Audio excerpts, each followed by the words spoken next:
तो कल हम लोग पढ़ लिए थे क्या चीज, हम लोग पढ़ लिए थे जीवन की उत्पत्ति कैसे हुआ था, उसके सिद्धांत आज पढ़ेंगे। जो इसमें मतभेद है उसके बारे में बात करेंगे। ध्यान देना, तो पहला बात आया था धार्मिक सिद्धांत या सृष्टिवाद के बात आया था, ठीक ना। इसके अकॉर्डिंग क्या बात था, ध्यान दीजिएगा। इस सिद्धांत को मानने वाले पृथ्वी की उत्पत्ति और पृथ्वी पर जो जीवन की उत्पत्ति है उसके संबंध में क्या मानते हैं, मानते हैं कि जो जीवन की उत्पत्ति है उस सृष्टि का जो उत्पत्ति हुआ है वो किसी अलौकिक शक्ति अर्थात कहने का मतलब ईश्वर ने इसकी निर्माण किया है, ठीक ना।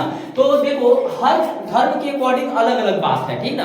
हिंदू धर्म के अकॉर्डिंग बोलेगा ब्रह्मा के शरीर से सृष्टि का निर्माण हुआ है, जिसकी वजह से इस पृथ्वी पर पहला दो व्यक्ति का जन्म हुआ, एक श्रद्धा और एक मनु का जन्म हुआ, ठीक ना। और फिर अगर आप मुस्लिम धर्म के अकॉर्डिंग अगर बात करेंगे तो वो बोलते हैं क्या चीज, वो बोलते हैं कि आदम सबसे पहले कौन है, आदम और हवा है। क्या है, आदम और हवा है। अगर आप वही बात करेंगे बाइबल का, तो बाइबल के अकॉर्डिंग बोला जाता है कि 6 दिनों में क्या हुआ है, पृथ्वी का और इस पूरे ब्रह्मांड का निर्माण हुआ है। लेकिन इन सिद्धांतों का कोई भी साक्ष्य वैज्ञानिक नहीं है, जिसकी वजह से इसको क्या कर दिया गया, अमान्य कर दिया गया, ठीक है। तो मेरे दोस्तों इसके बारे में समझ गए होंगे। तो आगे हम लोग बात करेंगे ब्रह्मांडवाद सिद्धांत, जिसको हम लोग बोलते हैं क्या चीज, कॉस्मोलॉजिक थ्योरी। इसके बारे में बात करेंगे तो ये है क्या, ध्यान दीजिएगा। यह संभावनाओं और कल्पनाओं अर्थात ये संभावना और कल्पना पर आधारित है। किस पे आधारित है, संभावना और कल्पना पर आधारित है। इस सिद्धांत जिसमें यह मान लिया गया था कि क्या चीज, पृथ्वी के बाहर जीवन उपस्थित था। ऐसा बोला गया है ब्रह्मांडवाद में कि शायद पृथ्वी के बाहर कोई अन्य ग्रह पर क्या है कि जीवन की मतलब था, और वो जीवन सूक्ष्म रूपों से चलकर क्या हुआ, पृथ्वी पर आया। यहाँ पे बोल रहा है सूक्ष्म जीव पृथ्वी पर आए और इन्हीं के द्वारा क्या हो गया, पृथ्वी पर जीवन की उत्पत्ति हो गया, ठीक ना। इसमें एक चीज हुआ कि खगोल वैज्ञानिक के क्षेत्र में बाद में अनेक प्रयोग होते हैं और प्रयोगों के आधार पर बाद में सिद्ध हो जाता है कि पृथ्वी के बाहर किसी अन्य ग्रह पर जीवन की उत्पत्ति की कोई साक्ष्य नहीं है। इसलिए ब्रह्मांडवाद की जो मान्यता है ये भी क्या हो जाती है, समाप्त हो जाती है।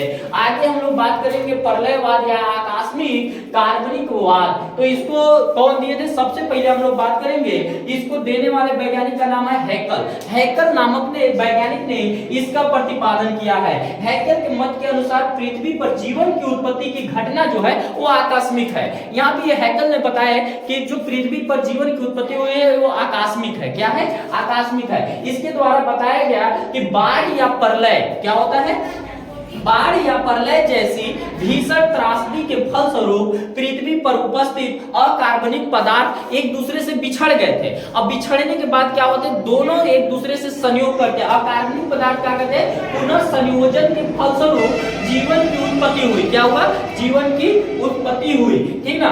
और वैज्ञानिक तर्कों के अभाव में, इसमें भी वैज्ञानिक तर्क नहीं है, वैज्ञानिक तर्कों के अभाव में इस सिद्धांत को भी बाद में नकार दिया गया। इस प्रकार जीवन की उत्पत्ति के यह सिद्धांत में क्या हो गया, पूर्ण रूप से खत्म हो गया। अधिकांश वैज्ञानिक तर्क नहीं दे पाए थे, जिसकी वजह से ये सब तर्क क्या हो गए, खत्म हो गए, नकार दिया गया। फिर बाद में आता है स्वतः उत्पत्तिवाद। क्या आता है, स्वतः उत्पत्तिवाद या जननवाद सिद्धांत, जिसको बोलते हैं थ्योरी ऑफ स्पॉन्टेनियस जनरेशन, ठीक ना। इसके बारे में हम लोग बात करेंगे। तो यहाँ पे बोल कर रहा है इस सिद्धांत के प्रतिपादक अरस्तु और प्लेटो है। महान वैज्ञानिक अरस्तु और प्लेटो है।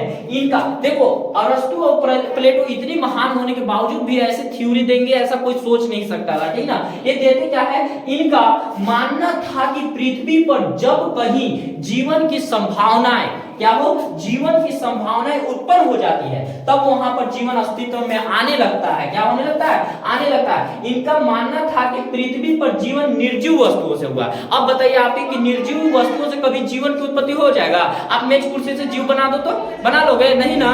तो देखो इसमें ये बोल कर रहे हैं कि उत्पत्ति हुई है। आप इसको समझने के लिए एक एग्जांपल ले सकते हैं। यदि कहीं पे आप जंगल उत्पन्न कर दो, जंगल बसा दो, उसमें झील उल नदी वदी पेड़ पौधे लगा दो, झाड़ी वाड़ी, जंगल बसा दो। तो इन्होंने बताया कि जंगल जहां पे होता है वहां पे पशु स्वतः ही अपने उत्पन्न हो जाते हैं, यानी अपने से आ जाते हैं। ठीक उसी प्रकार से ये बताया इस सिद्धांत में कि जहां पे जीवन की संभावनाएं हो वहां पर जीव अपने आप उत्पन्न हो जाता है। इस सिद्धांत को बाद में कई प्रयोगों के द्वारा गलत सिद्ध कर दिया गया और यह सिद्ध हो गया कि जीवन की उत्पत्ति जीवन से ही हो सकता है, निर्जीवों से नहीं। अगर यह वीडियो अच्छी लगी हो और समझ में आया हो तो आगे इसको शेयर कीजिए, जरूरतमंदों तक पहुंचाइएगा।